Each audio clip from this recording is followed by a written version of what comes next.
Hello everyone and welcome to my first, second, or maybe it's a first with half a second, or it's a repeat of something I've done before. Welcome to the first video episode of Notes on Photography. This is a series I've been doing on my site for quite some time with still photographs, talking about an individual image, breaking it down, why I like it, and then showing what I like about it, what I don't like about it, etc. Just remember, I'm one person, this is one photograph, it's just my opinion. You may love the image, you may not like the image, it's totally fine. The image that we're looking at today, I made in a place called Ribera in Sicily. And this was during a long-term project where I went to Sicily, made 4 trips over about a 5 or 6 year period. I don't remember exactly, but it was a long-term project. One of the most entertaining projects I've ever done. And this image was made in Ribera. Ribera is a town that has what they call the jumpers. And during Easter processions, the men of the town get together, they get in lines, they link their arms together, and they run through the streets, running and jumping in unison over and over and over again, namely up the main boulevard that runs through the middle of town. I'm not entirely sure why specifically that's done in Ribera.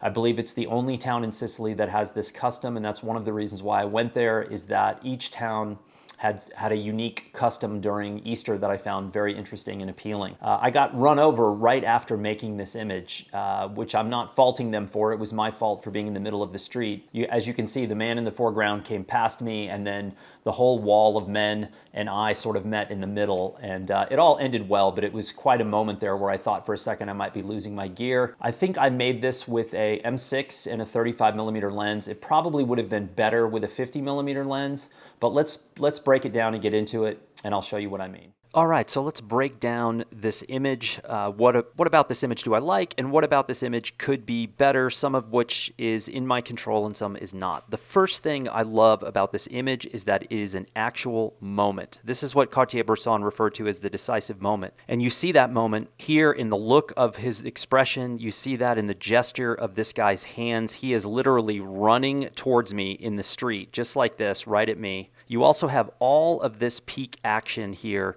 in the middle. These are people in the middle of running right at me. You have all the people on the balconies that are lining all the sides of the street.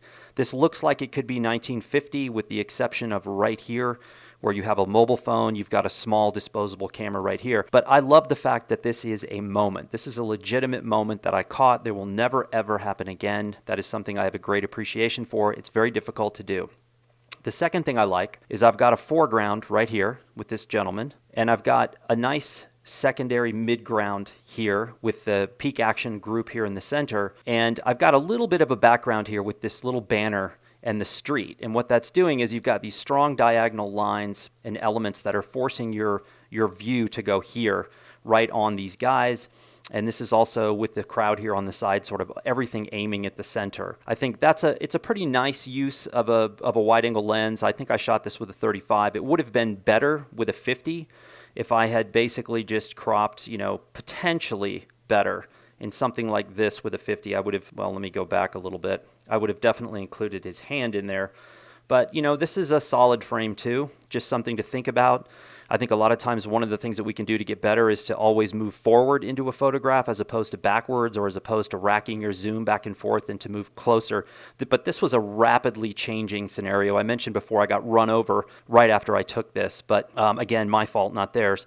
What I don't like about this, there's not a whole lot I don't like about it. The light is okay, it's not great. There's no detail here. Right in here. If I would have gotten lucky, I would have gotten cloud cover, I would have gotten a later time of day or an earlier time of day. This is in the middle of the day, basically. You can see that by the highlights on his head and how highlights on top of everything. The sun is pretty much coming down straight from above, which is not ideal, but I can't control that. I can't control the skies. It would have been nice again.